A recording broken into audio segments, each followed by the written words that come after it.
uh, a bit of a side note here. Um, for those of you that participated in our series on freedom from fear that was offered at the beginning of this year, that series was originally inspired or motivated by this section here.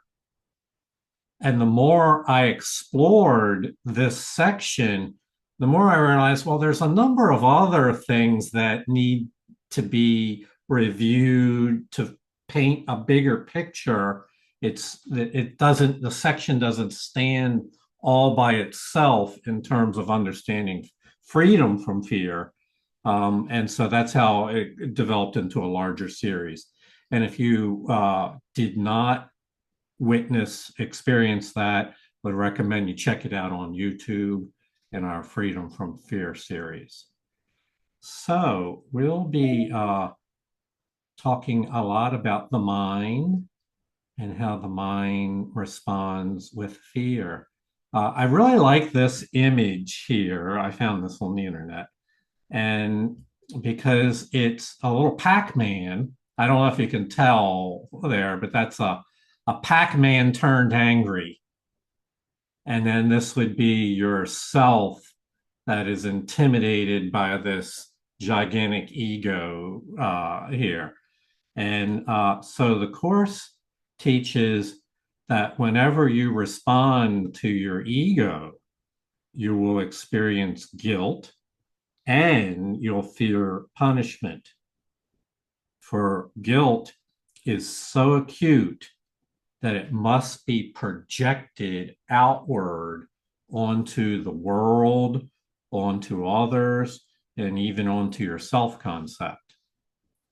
So hopefully, if that doesn't make sense, hopefully it will make more sense after we complete this session. Hello and welcome to Miracles on High Plains. My name is Jonica, and our reader today is Julie C.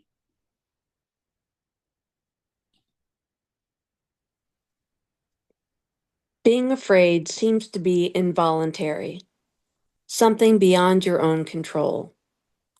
Yet I have said already that only constructive acts should be involuntary. My control can take over everything that does not matter, while my guidance can direct everything that does, if you so choose. Fear cannot be controlled by me, but it can be self-controlled. Fear prevents me from giving you my control. The presence of fear shows that you have raised body thoughts to the level of the mind. This removes them from my control and makes you feel personally responsible for them. This is an obvious confusion of levels. I do not foster level confusion, but you must choose to correct it. So we have at least three major ideas in that opening paragraph. One is the mind's relationship to fear. Two is level confusion.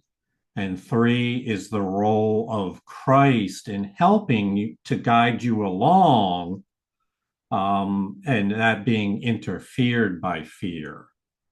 So, one of the biggest transformational thoughts is that being afraid is not sourced in the external world. It's not involuntary. It's not beyond your control. In fact, it is part of your own mind responding to situations, to stimuli with fear, and that is within your control. So that's principle number one. You are responsible for the content of your own mind. Your response to a situation is within your freedom to choose. Two is, so let's cover so that.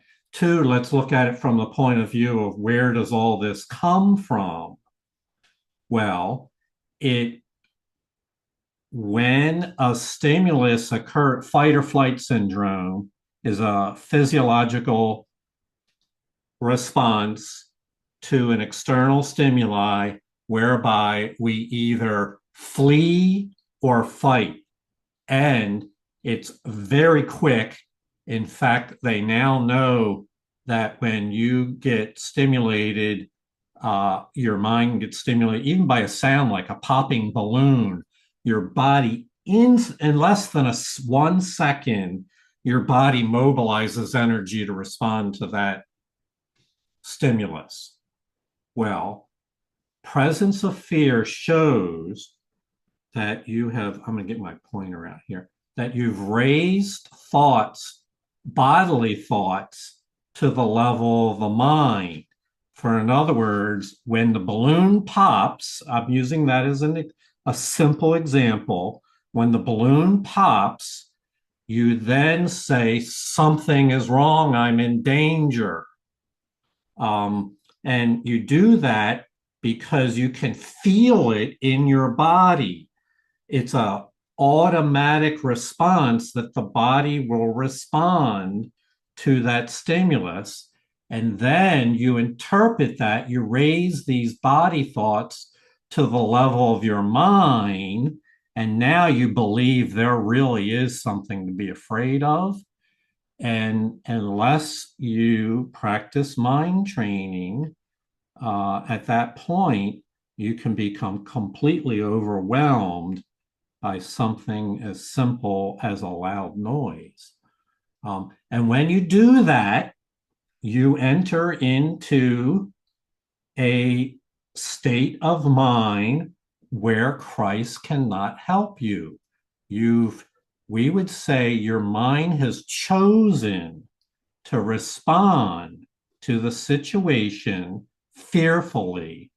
And this removes you from Christ's control and makes you feel isolated and personally responsible for these thoughts.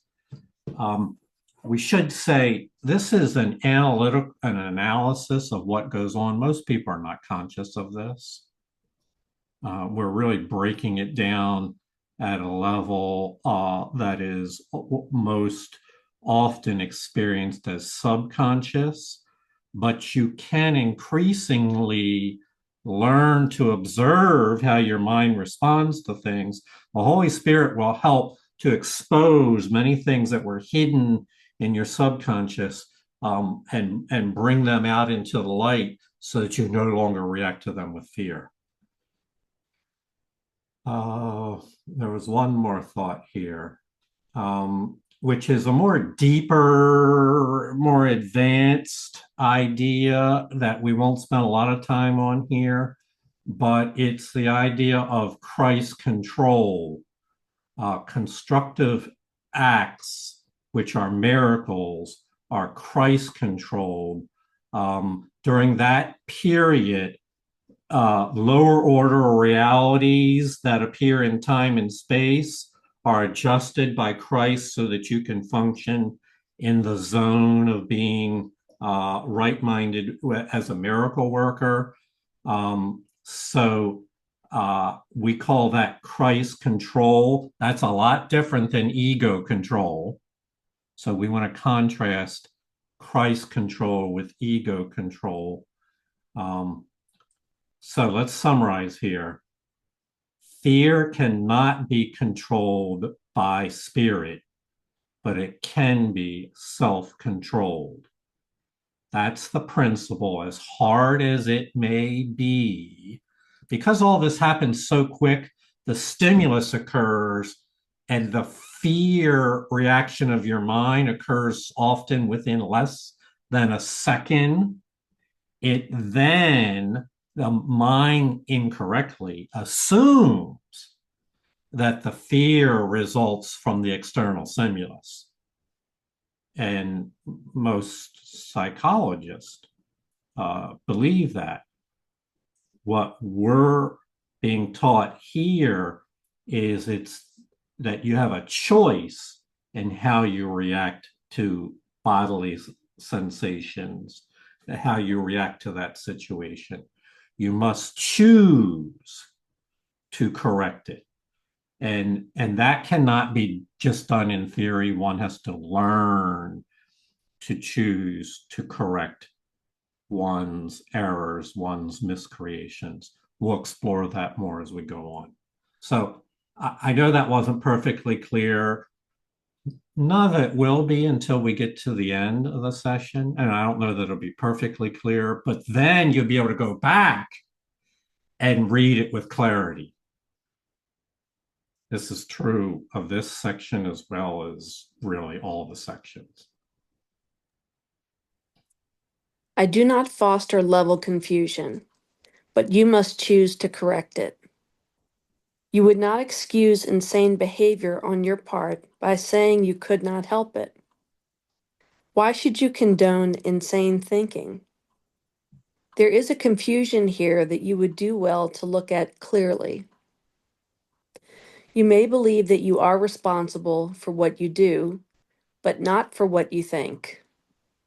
The truth is that you are responsible for what you think, because it is only at this level that you can exercise choice. What you do comes from what you think. You cannot separate yourself from the truth by giving autonomy to behavior. This is controlled by me automatically as soon as you place what you think under my guidance. Whenever you are afraid, it is a sure sign that you have allowed your mind to miscreate and have not allowed me to guide it. So we're contrasting here behavior with thoughts. And the common assumption says you may believe you're responsible for what you do, but not for what you think. I know, at least myself, I operated according to this error most of my life.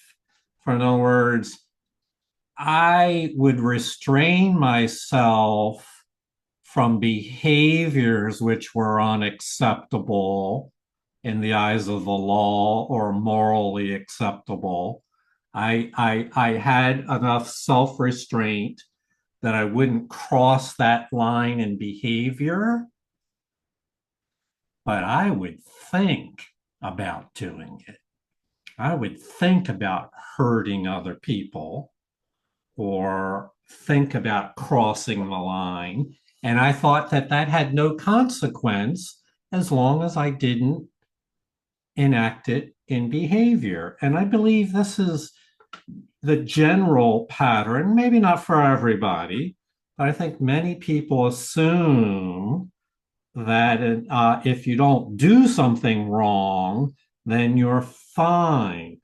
The truth is that your mind is far more powerful than we realize, and that their thinking has an influence. The truth is that you're responsible for what you think, and because this is the level in which all decisions are made.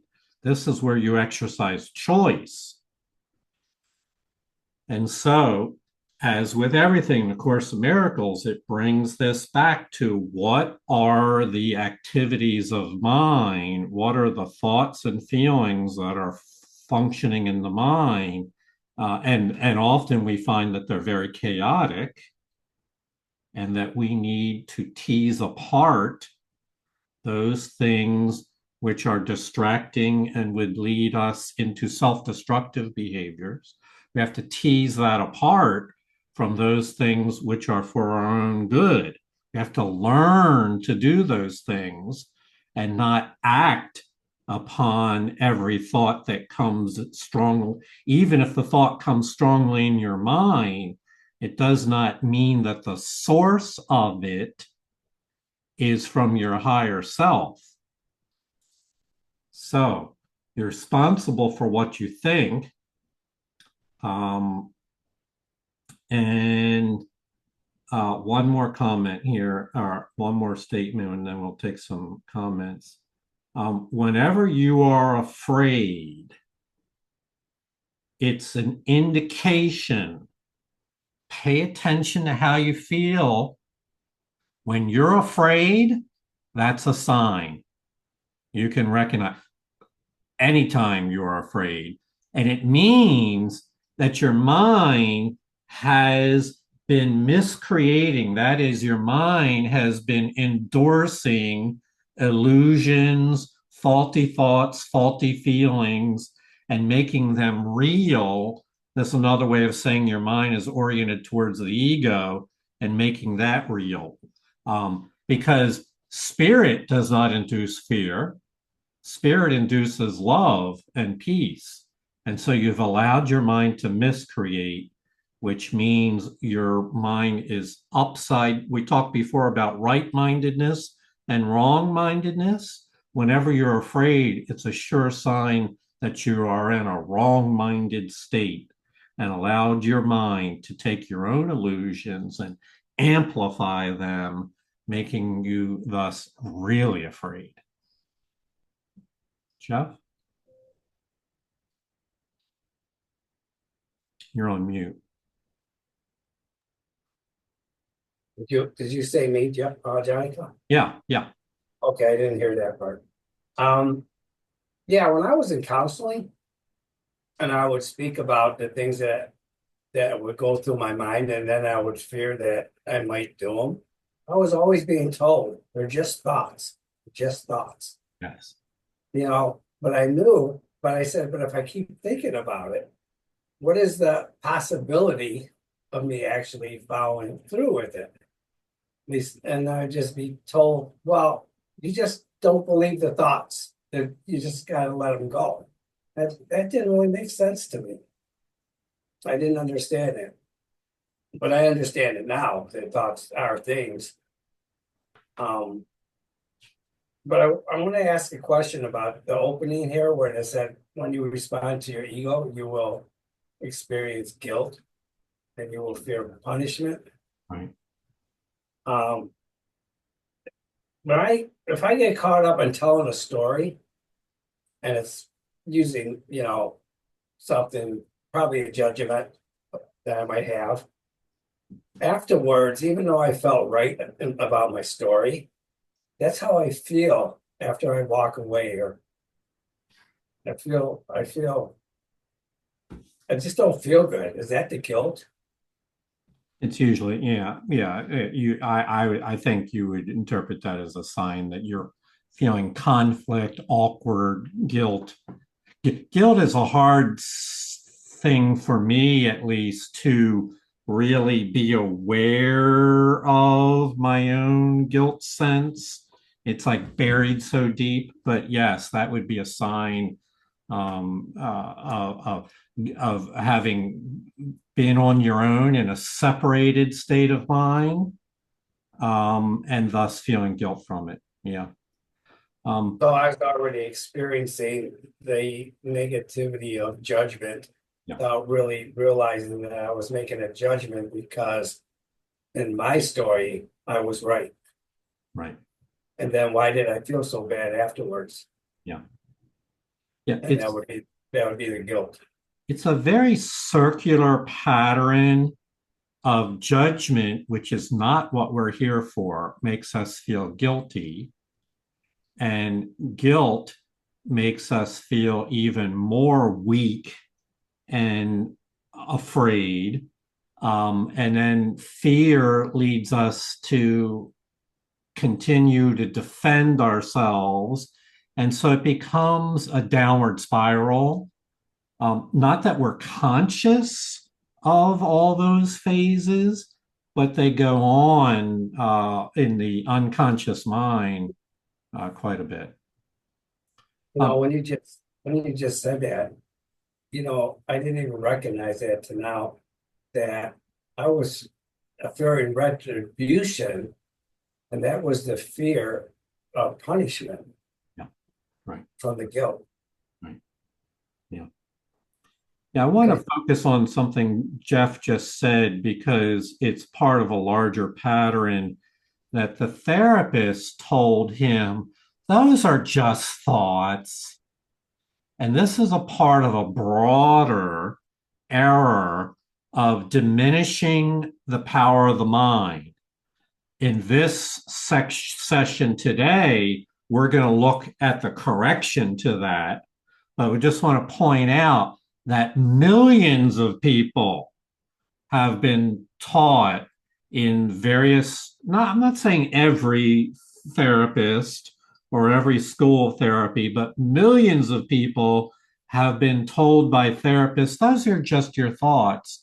It's part of a pattern that would seek to diminish the role of the mind.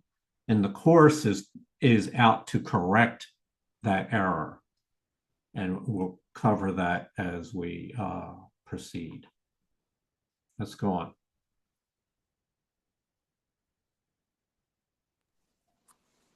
It is pointless to believe that controlling the outcome of misthought can result in healing. When you are fearful, you have chosen wrongly. That is why you feel responsible for it. You must change your mind, not your behavior. And this is a matter of willingness.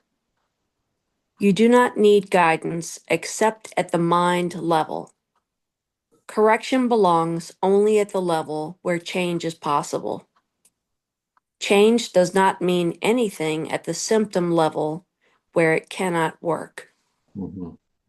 So you have to bear with me. I'll do a little sidebar here. But in the 1960s and the 70s, B.F. Skinner was a part of the behavioralism movement, and many therapists got caught up in the belief of how do we modify the behaviors of people, and that was very a widespread movement. Today, there's more understanding of this, and cognitive behavioral therapy has become much more in vogue. And that is that you begin with the cognition in order to influence the behavior rather than dealing with the behavior generally. And so the courses we're speaking to those things right here, an attempt to control the outcome, which is the behavior of misthought. It's pointless to believe that changing the behavior can result in healing. Change does not mean anything at the symptom or behavior level where it cannot work. And I have one illustration I think that would help here. When a little child misbehaves, it is the old pattern that the parents would forbid the child from that behavior and perhaps punish the child for exhibiting that behavior without, and that was the main emphasis. I forbid you to do that again. You're assigned to your room for the next 3 days. Today, there's a beginning to emerge a better understanding. You have to sit down with the child and explain to him what is wrong about all that activity to convince the child to change its mind about the activity. This is an effort in the right direction to help the child understand rather than just punishing them for crossing the line. And so the course is very even stronger on here. It says in order to heal and make any progress, you must change your mind, not your behavior. And it furthermore says that changing your mind is a matter of willingness. And so I want to be sure that this doesn't escape us. Your mind will only change because you make a willful choice to change it. A passivity or a I don't care, laissez-faire, go with the flow will not result in one changing one's mind. Um, so it's because changing your mind is a matter of willingness, and that's the level in which we need guidance. We need to understand, well, I'm willing to change my mind, but in what direction should I go? After all, I was confused before. I'm admitting that I don't know what's best. I need guidance here. And so this is where the Holy Spirit, we said the Holy Spirit is responsible for corrective guidance. And that belongs at the level where change is possible, which is the mind. So these things, remember, were written in the 1960s, perhaps somewhat in response to all the confusion that went on there. It's interesting that society is slow to decades in getting around to realizing the role of cognition and its influence on behavior, but it is making progress. And there are, one more thing. When you are fearful, it means that your mind has made a poor choice. And you will feel responsible for it. So, Jeff, this speaks a little bit to the sense of guilt that one feels responsible for one's poor choices. And we know that it's very easy to then begin a downward spiral, berating oneself, feeling guilty, and then just allowing the ego to beat you up because you made a mistake. With the Course, we learn instead to not beat oneself up with regard to any errors we may have made, but instead immediately turn to the Holy Spirit and say, I'm willing to surrender this mistake and be guided by you, and move forward in healing rather than looking backward with regrets for the guilt of what was done. And it takes mind training to do this. I know that you can do this because I've experienced it myself. I don't invest much time in berating myself for mistakes I made. I'm happy to believe that I'm just a beginner at this and I made a mistake, but now I realize it and I'm going to do my best not to make that mistake again. But I need spirit to help me move forward in the better direction. And that attitude with regards to your foibles and your defects of character will save you from years of self berating regarding missed opportunities and mistakes of the past. Have to be gentle with yourself when you find an error, just as you would be gentle with a 5-year-old if they made an addition mistake or some other mistake. Be gentle with yourself. Okay. The correction of fear is your responsibility. When you ask for release from fear, you are implying that it is not. You should ask instead for help in the conditions that have brought the fear about. These conditions always entail a willingness to be separate. At that level, you can help it. You are much too tolerant of mind wandering. and are passively condoning your mind's miscreations. The particular result does not matter, but the fundamental error does. The correction is always the same.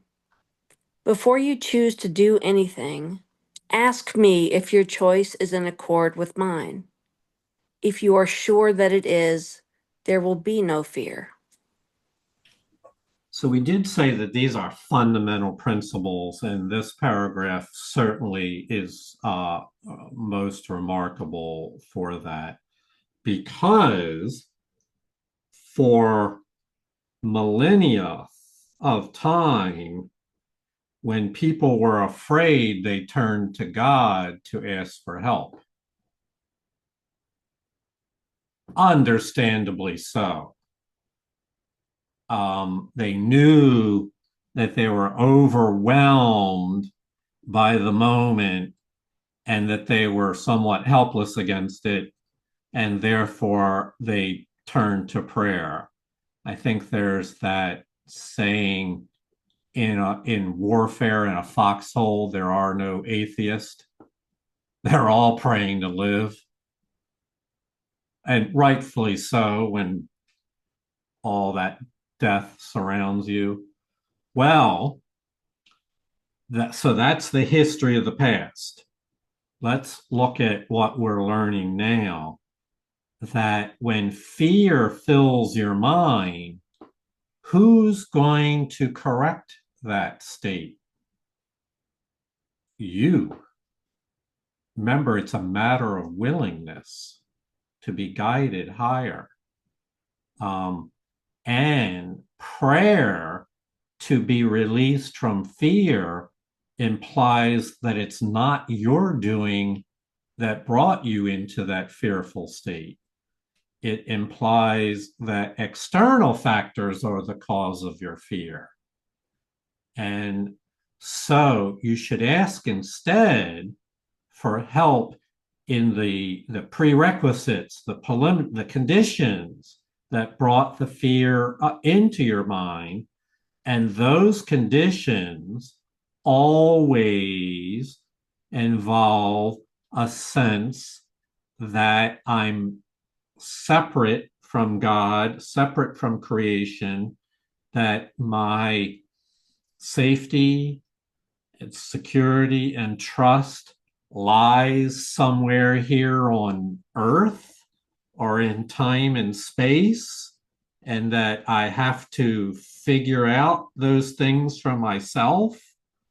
It's a sense of identification with the physical layer of existence.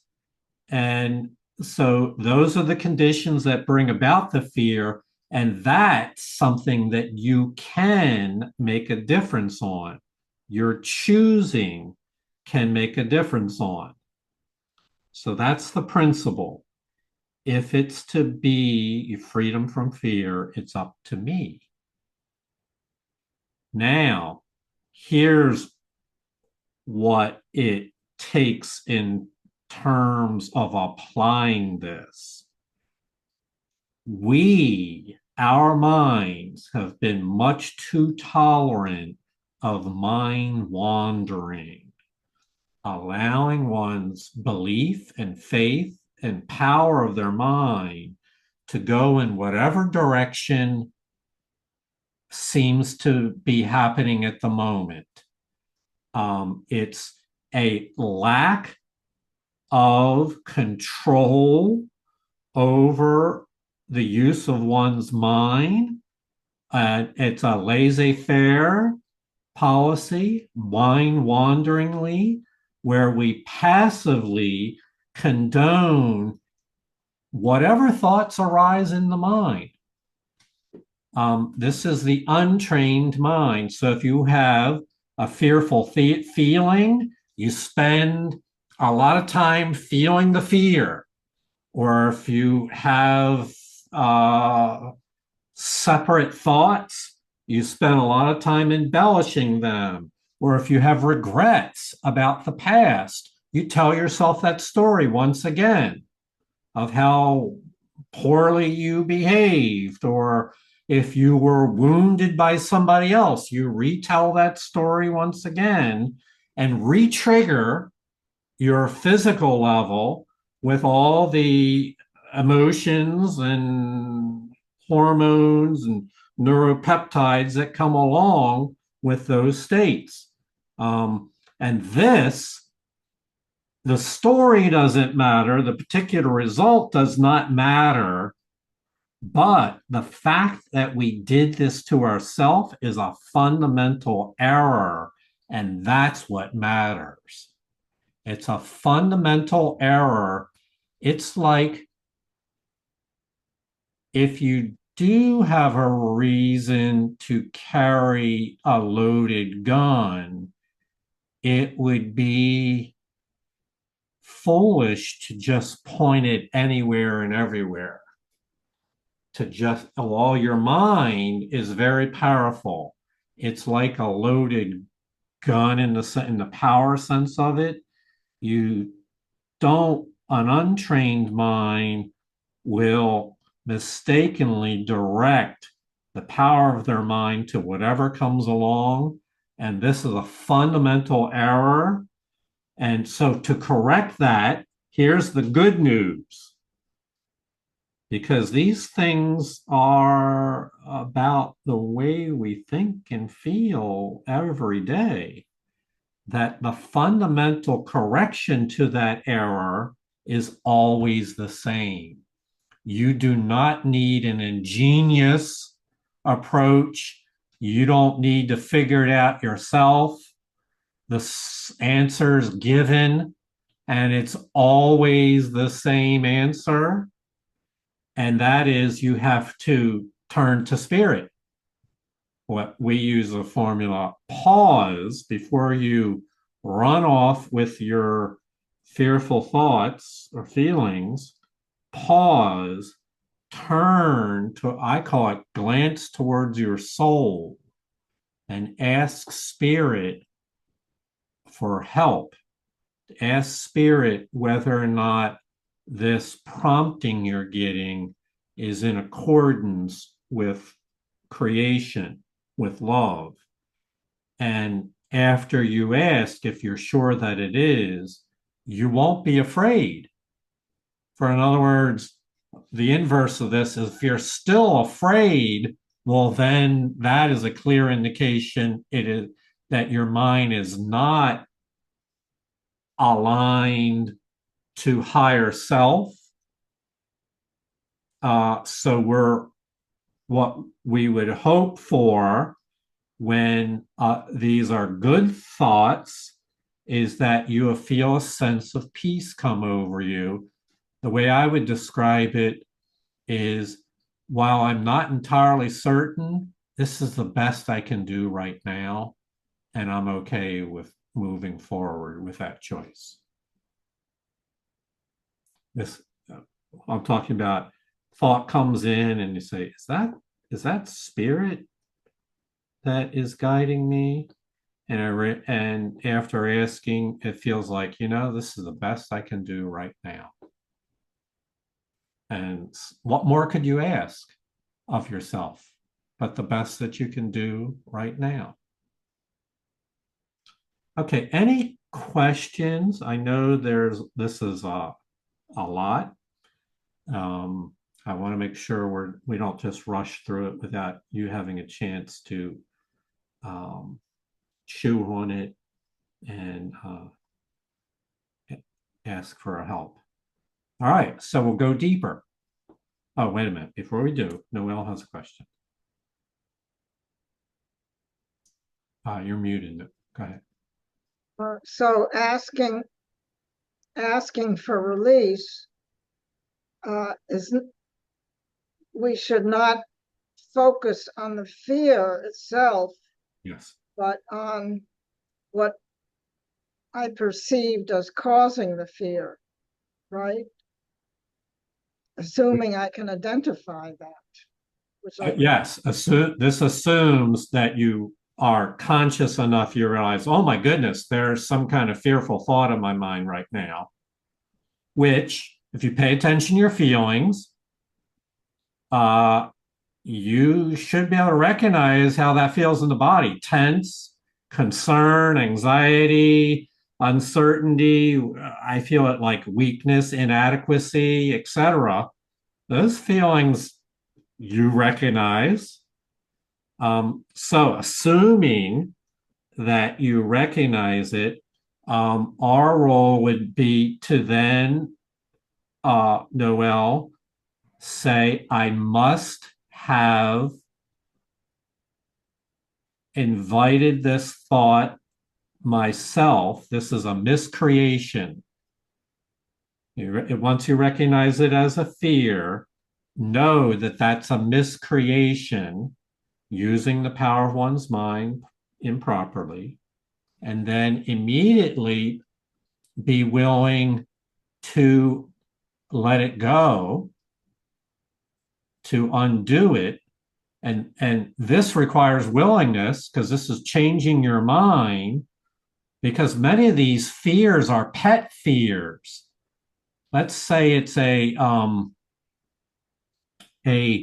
fear of being inadequate in some way, of not being talented or smart or good looking or whatever. You've probably thought it 1,000 times.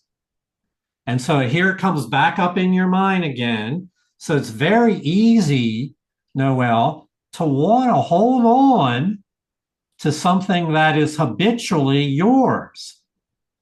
And to change your mind requires willingness to hand it over to the Holy Spirit and have no more investment in it.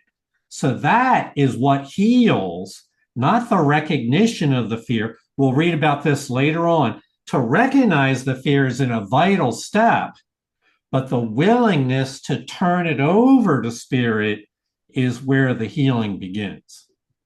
I read recently that the usual sequence is the thought first, then the feeling, yes, which the thought precipitates, yes, then the action. So, yes, like the action can be yes, not helpful or not healthy also, yes, or more healthy. And yes. like for me, when I remember, the action is just simply to ask Holy Spirit for help, just almost like physically give up and say, please help me here. Mhm. And we're going to go into that a little bit more in later on in the session, Noel. The thought, feeling, behavior, thought, feeling, action sequence. Lauren? Yeah, so you used the example before that, in the trenches, there's no atheists, right? Meaning they all So, want to live and they're all praying. right, no, I get it. I get it. I totally get it. So my question is, I understand that we walk around with lots of fears that aren't, that are come from here, and correcting that. What about, true situations where your life is on the line like that? Mhm. We like that. It's not really just a thought you're being fired at, let's say, or there's, imminent danger. And um, how do you apply this correction?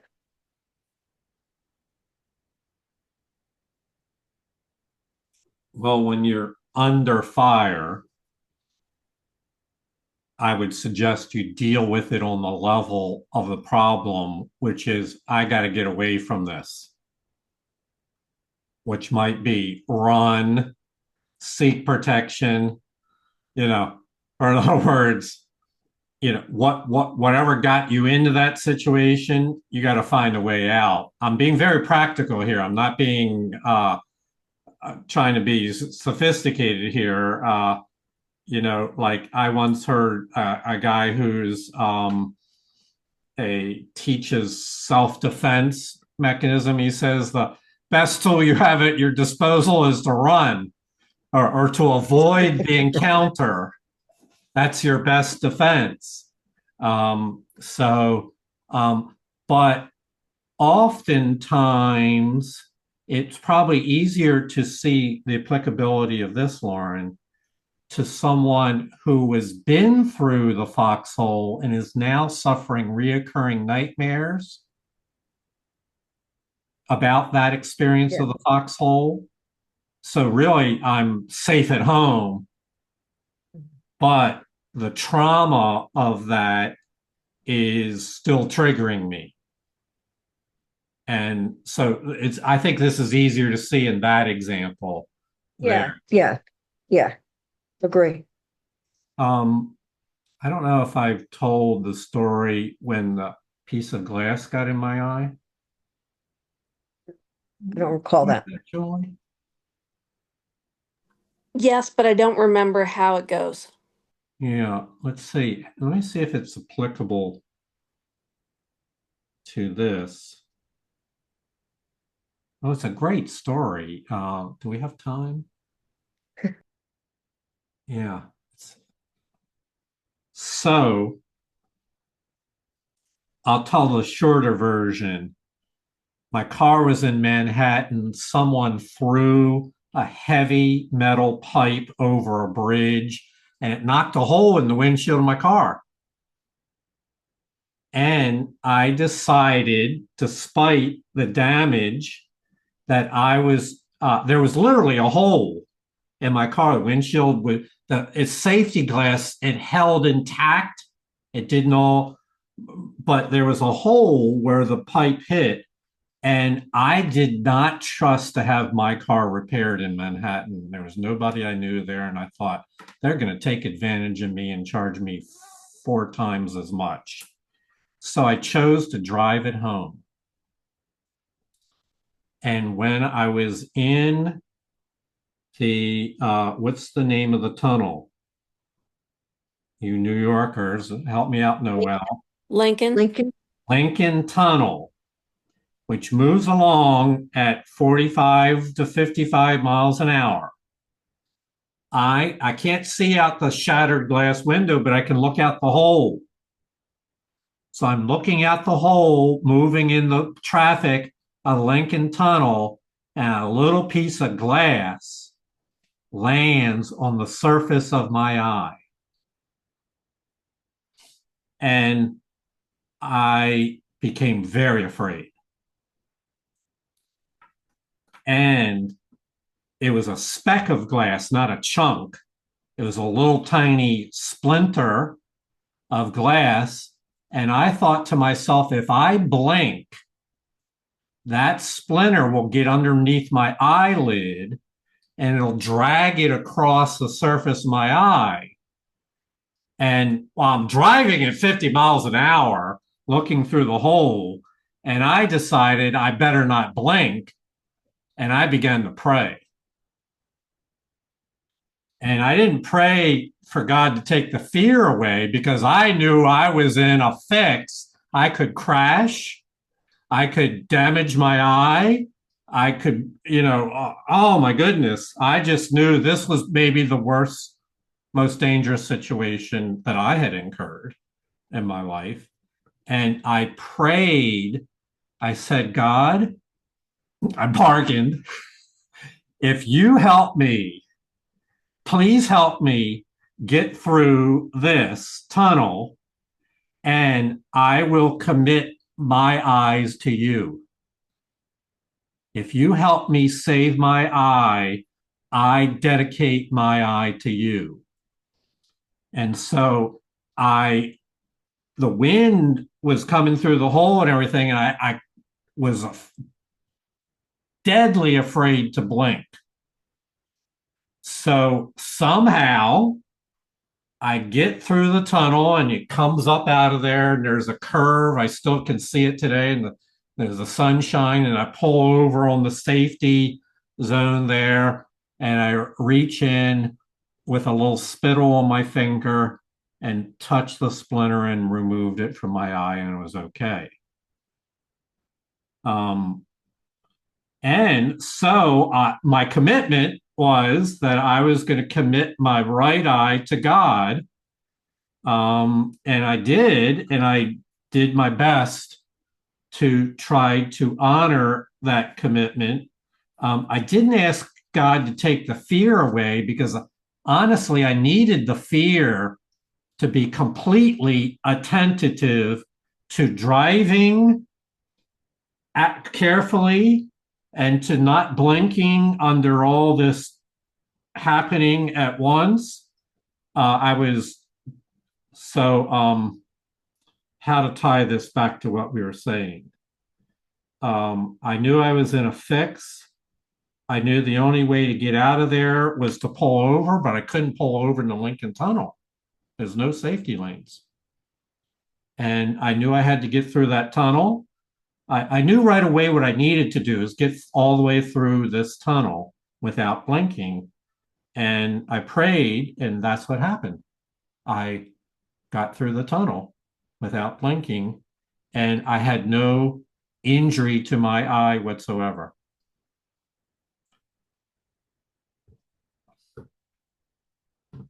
Noel? So you got your answer to it, to address Lauren's question. Part of you was used your rational Yes. mind, Yes. but also you prayed, and you Prayed. prayed, and so that led you to pull over Yes. and do what you had to do. Yeah. An answer also, Lauren, I think of another story. It's rather well known in miracle circles. Judy Scutch told of this experience she had on a New York City subway where menacing men surrounded her, and she knew. I don't. You can look this up. There are several podcasts where she talks about it. Just look up Judy Scutch on New York City subway. But in essence, she was very afraid. She knew they wanted to do her harm, and she immediately invoked the Holy Spirit and saw them as whole. Now, it took a lot of mind training on her part, no doubt, but they dissipated. So look it up. I may not have all the details correct, but she really applied the course principles, the oneness, the atonement, the salvation, and she was so-called spared. Yeah. If anyone else has other aspects of this, I'm certainly open to them. Yeah. Well, we'll tell more stories as we go along. But for now, we're going to thank you for sharing that, Noel. That is a very fitting example of her practice. Let's go a little deeper. Fear is always a sign of strain, arising whenever what you want conflicts with what you do. This situation arises in two ways. First, you can choose to do conflicting things, either simultaneously or successively. This produces conflicted behavior, which is intolerable to you because the part of the mind that wants to do something else is outraged. Second, you can behave as you think you should, but without entirely wanting to do so. This produces consistent behavior, but entails great strain. In both cases, the mind and the behavior are out of accord, resulting in a situation in which you are doing what you do not wholly want to do. This arouses a sense of coercion that usually produces rage, and projection is likely to follow. Whenever there is fear, it is because you have not made up your mind. Your mind is therefore split, and your behavior inevitably becomes erratic. Correcting at the behavioral level can shift the error from the first to the second type, but will not obliterate the fear. Mhm. So these are two examples of how we split ourselves into two different agendas. In one instance, where you want to do two different things that oppose one another, and the other is where in your heart you want one thing, but in your outward behavior you do something else. You walk a different walk than your talk. Both of them split you. And this obviously, what they call it, strain. This strains you. So all miscreations do this as well. They split your higher self from your lower self, and it introduces strain. This is lack of inner peace. And whenever there's fear, it's because your mind is torn between these two different opposing agendas. This happens all the time. This has happened to each of us today.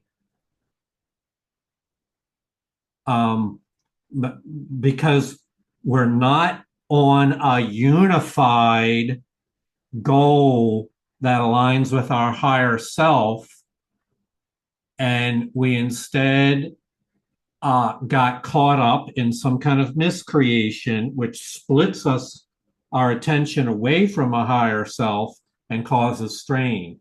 Right? And then, as a result of that, how could behavior be wholesome and lovely when you're under all that strain? It becomes, I think it's being kind, it becomes erratic. And even if you, in the second instance, where your heart wants one thing, but your behavior is another thing, it can correct things on the surface level of behavior, but the Course says the real problem is the inner split within your own self that blocks your inner peace. These are divided decisions. All fear can be generalized as having this in nature. And so Julie, pay attention to how you feel. That strain you might recognize as fear, guilt, anxiety, a sense of inadequacy, a sense of meaninglessness. It's just where there's two parts of you, and part of it is that your mind is still attending to your lower ego self, and that keeps that strain going.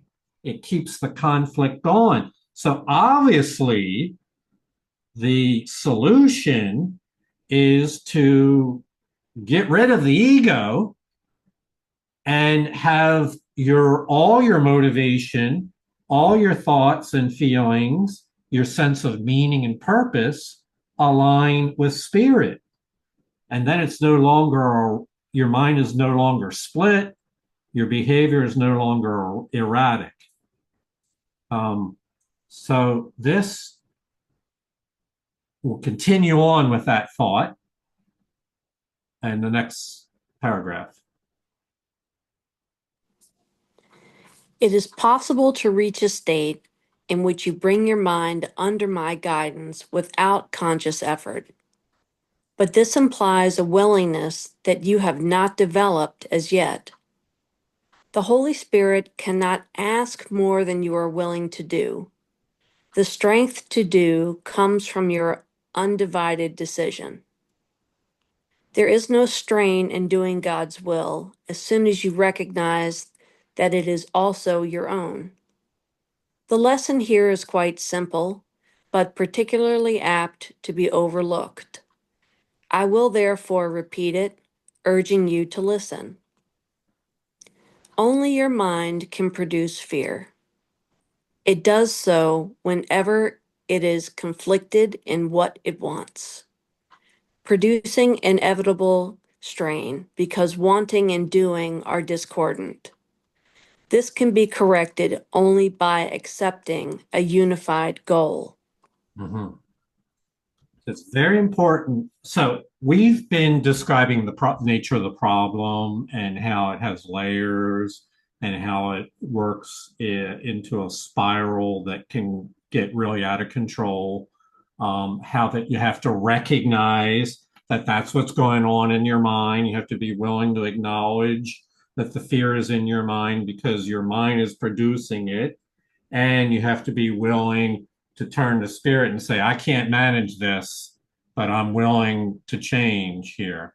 So it is possible that you can, we're talking about healing now, that you can reach a state in which your mind is under spirit guidance without you struggling to make that happen, where it's not, oh, where you're not engaged in trying to make it happen. It's without conscious effort. However, to do so implies a willingness that is more committed, devoted, practiced in aligning with love and not fear. So recognize we're talking about the developmental model for your own willingness to join with spirit. We don't start there. We grow to this state of a willingness that we have not developed as yet, but shall develop in time. And there's a common saying, I'm sure you've heard it, that spirit will not give you more than you can take. Well, here's the Course's version of it, that the Holy Spirit will not ask more than you are willing to do. She's not giving you a hard time. She's asking you to change your mind, and you won't be able to hear or receive any more than you are willing to do at that point in time. And a willingness, the strength to be willing to do more comes from your undivided decision. This is really the name we give to being unified, totally committed, devoted, integrated, whole. It's an undivided decision to not do what your ego is prompting you to do during the day, but to commit to your role in creation. So he goes to length here in saying this lesson is worth repeating. And that is that your mind is the one that is endorsing thoughts and feelings that result in fear. So it's a response of your own mind to various thoughts and feelings that arise in your consciousness. And that occurs whenever your mind is split between what you want. Do you want to pursue the path of love and forgiveness? Or do you want to pursue the path of fear and judgment, which produces inevitable, and that split produces strain. And this can always, as we read earlier, is always corrected in the exact same way. And that is by accepting the Holy Spirit's guidance as the source of helping us to become free of our own nightmare. I just occurred to me out of nowhere, there's a line by Mr. Spock where, he had emotional issues. And I think it was Dr. McCoy or somebody says, Spock, you are really making yourself miserable. And he says, if there are such a thing as self-made purgatories, mine can be no worse than anyone else's. Which I think was an indication that he was willing to live in his own self-made hell. Mine can be no worse than anybody else's. So I'm just going to, sorry, I think I'm off track here. Let's move on to our final few paragraphs here. The first corrective step in undoing the error is to know first that the conflict is an expression of fear. Say to yourself that you must somehow have chosen not to love, or the fear could not have arisen. Then the whole process of correction becomes nothing more than a series of pragmatic steps in the larger process of accepting the atonement as the remedy. These steps may be summarized in this way. Know first that this is fear. Fear arises from lack of love. The only remedy for lack of love is perfect love. Perfect love is the atonement. So this is really can be expressed in a number of ways, but let's just rephrase this another way.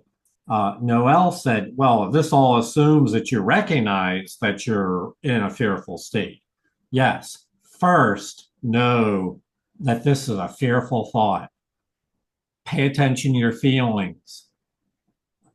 By now, you know what it's like to feel afraid.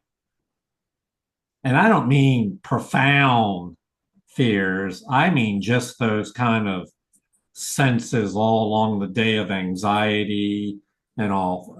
First, I did recognize the problem is this is fear, and know that that is not normal, that it results from a belief that you are inadequate, that you are lacking in love, that you are separate, and that there's only one solution for that: turn towards Spirit for help.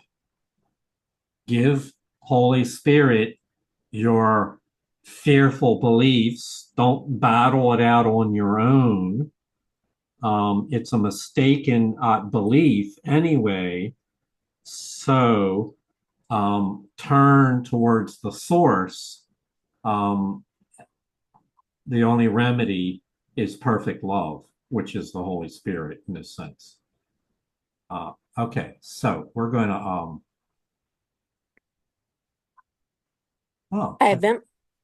yeah, go ahead.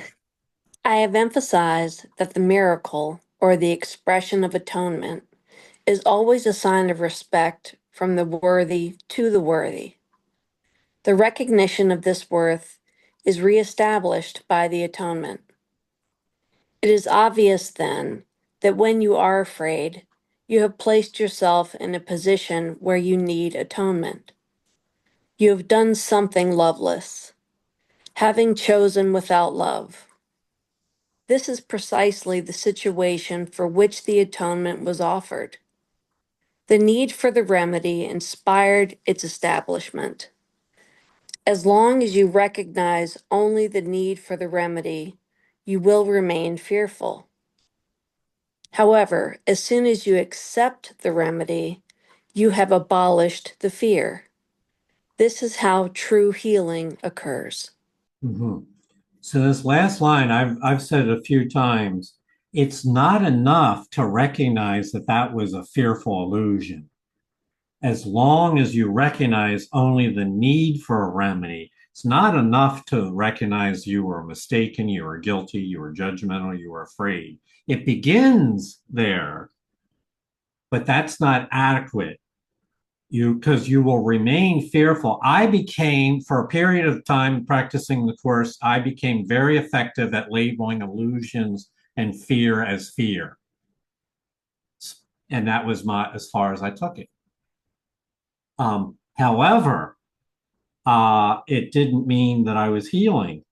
However, as soon as you accept the remedy of atonement, the atonement is the remedy, you will, which is you accept that you are not separate from source, you are not separate from the source of all creation, that you are a vital part of it, and all that you have to heal is yours already. It's been gifted to you.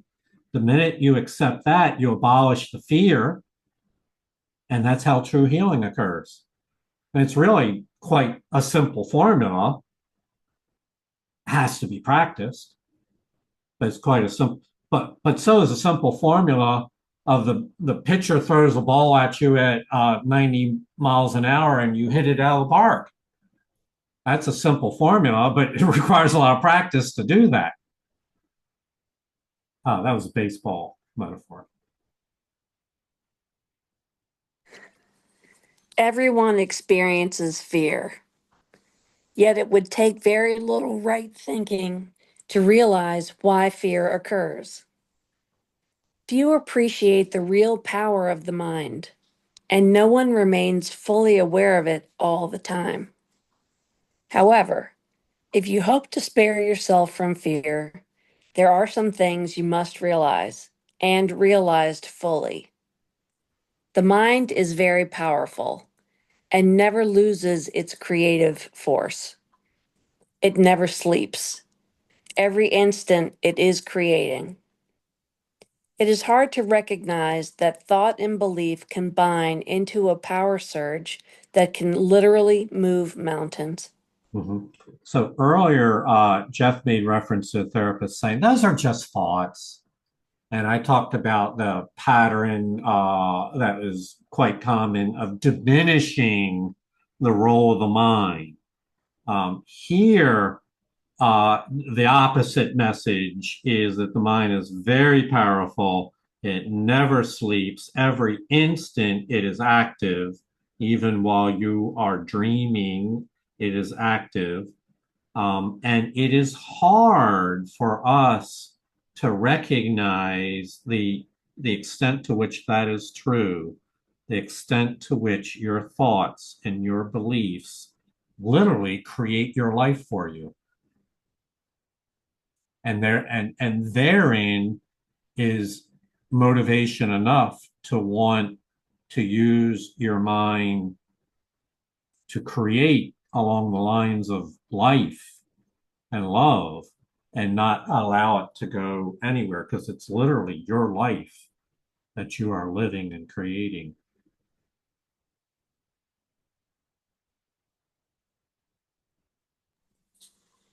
It appears at first glance that to believe such power about yourself is arrogant, but that is not the real reason you do not believe it.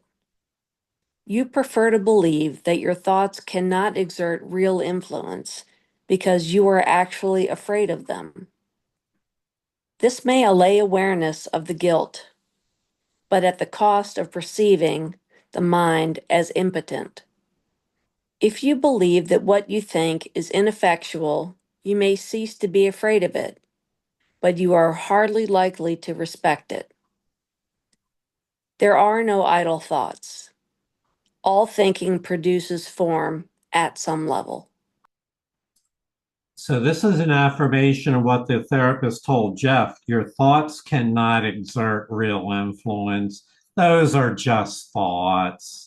Or we could say the same thing about feelings. Those are just feelings. Well, that's a very convenient position to take because you're actually afraid of those thoughts.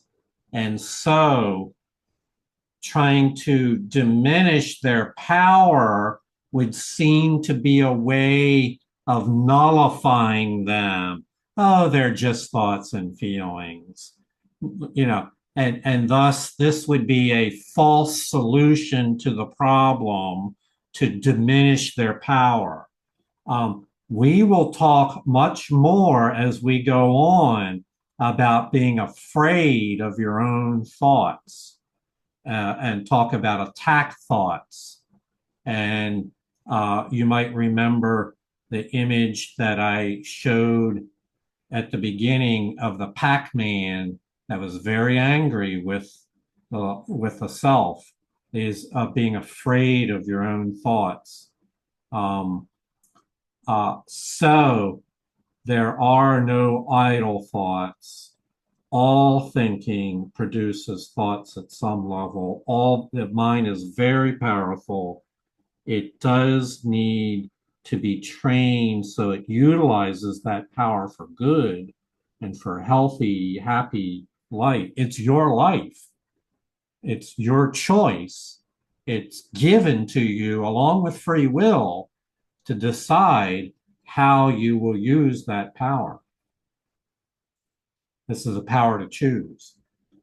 So real quickly, before I let you go, let's just do a little review of some of the thoughts that we had here. We said that being afraid seems to be involuntary, yet the fear is a sign. Pay attention. A sign that you've allowed your mind to miscreate and not allowed your right mind, your higher mind, to guide you. In the confused state, we prefer to believe that our thoughts cannot exert real influence because we're actually afraid of our own thoughts and the power they have. However, the thoughts, in truth, thought and belief produce power. And tolerating mind wandering is therefore a fundamental error because of the power that's involved. And tolerating mind wandering is a way of becoming passive towards the use of your mind's miscreations. In truth, there are no idle thoughts.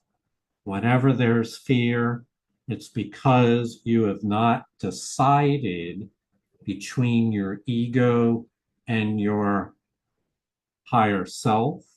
You've not made up your mind and are allowing inner conflict over what you want to continue on. Again, passivity regarding your own state of mind is the default mode.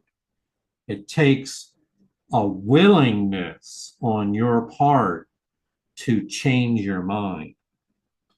And you must change your mind, which requires willingness. For the only way out of the state of fear is to correct the fear yourself. And we have a solution for that, which is always the same solution for everybody and in all situations. It's the miracle. It's a sign of respect for yourself and for others. A miracle is an exchange between more than one. It's a sign of higher self-respect for yourself, as well as charity, respect towards the higher self of the other person.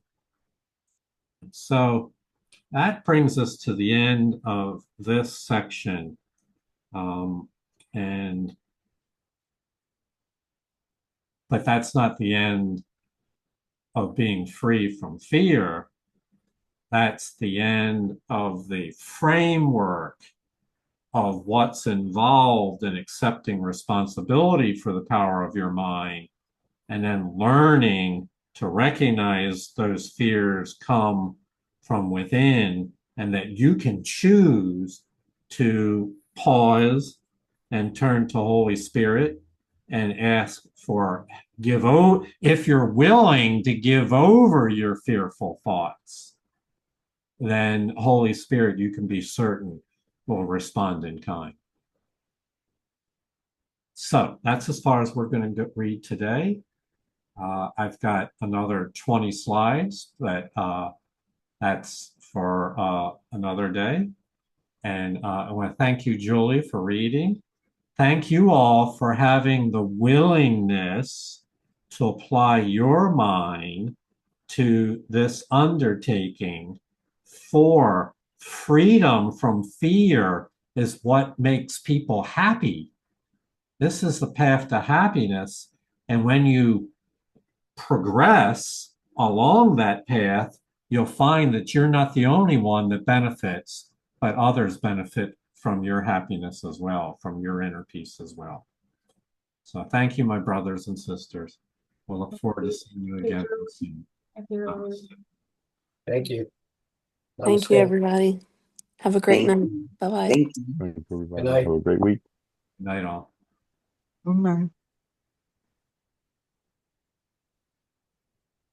You still there, Jonica?